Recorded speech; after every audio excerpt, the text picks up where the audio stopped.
ನಮಸ್ಕಾರಗಳು ಮತ್ತು ಹಾಗೂ ಈ ವಾಹಿನಿ ವೀಕ್ಷಿಸ್ತಕ್ಕಂಥ ಎಲ್ಲ ವೀಕ್ಷಕರಿಗೂ ಸುಸ್ವಾಗತ. ಹಿಂದಿನ ಸಂಚಿಕೆಯಲ್ಲಿ ದೇವರನ ಇರುವಿಕೆ, ಅವನು ಆಕಾರ ಉಳ್ಳವನೋ ಆಕಾರ ರಹಿತನೋ, ಗುಣವಂತನೋ ಗುಣವಿಲ್ಲದವನ ಬಗ್ಗೆ ಚರ್ಚೆ ಮಾಡಿ ಆಯಿತು. ಮತ್ತು ಅವನ 5 ನೆಲೆಗಳನ್ನು ಸಹ ನಾವು ಜ್ಞಾಪಿಸ್ಕೊಂಡಿದ್ದಾಯಿತು.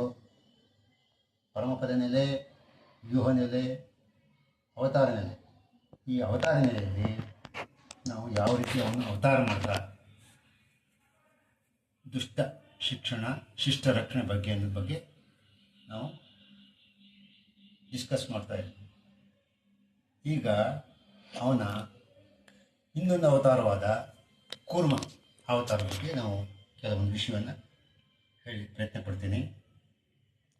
ದೇವತೆಗಳು ಮತ್ತು ರಾಕ್ಷಸರು ದಾಯಾರಿಗಳು, ಅವರು ಕಶ್ಯಪ ಮತ್ತು ಅದಿತಿಯ ಮಕ್ಕಳಾಗಿದ್ದು ಒಬ್ರಿಗೊಬ್ಬರು ವೈರತ್ವ ಸಾಧಿಸ್ತಾ ಇದ್ರು. ಅವರು ಅಮೃತವನ್ನು ಪಡೆಯಬೇಕು ಅಂತ ದೃಷ್ಟಿಯಿಂದ ಶ್ರೀಮನ್ನಾರಾಯಣನಲ್ಲಿ ಅರಿಕೆ ಮಾಡಿಕೊಂಡರು.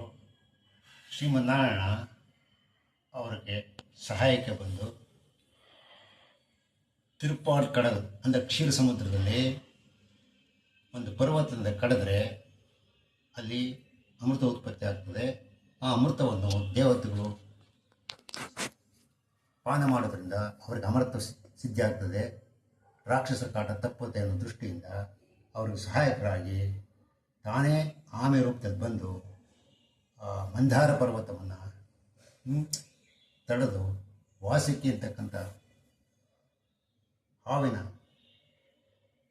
ಸಹಾಯದಿಂದ ಆ ಹಗ್ಗವನ್ನಾಗಿ ಮಾಡಿಕೊಂಡು ಅಮೃತಕ್ಕೋಸ್ಕರ ಆ ಕ್ಷೀರ ಸಮುದ್ರ ಕಡಿದಾಗ ಬಂದಿರತಕ್ಕಂಥ ವಿಷ ಅದನ್ನು ಶಿವ ಪಾನ ಮಾಡ್ತಾನೆ.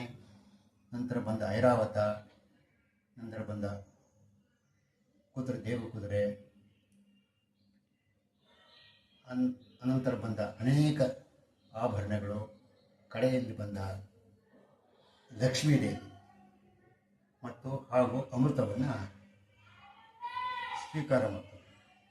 ಆ ಅಮೃತವನ್ನು ದೇವತೆಗಳಿಗೆ ಬಹಳ ಉಪಾಯದಿಂದ ಹಂಚಿ ಅವರು ಅಮೃತ ಕಾರಣನಾಗ್ತಾನೆ, ರಾಕ್ಷಸ ಕಾರಣದ ಬಿಡುಗಡೆಯಾಗ್ತಾನೆ.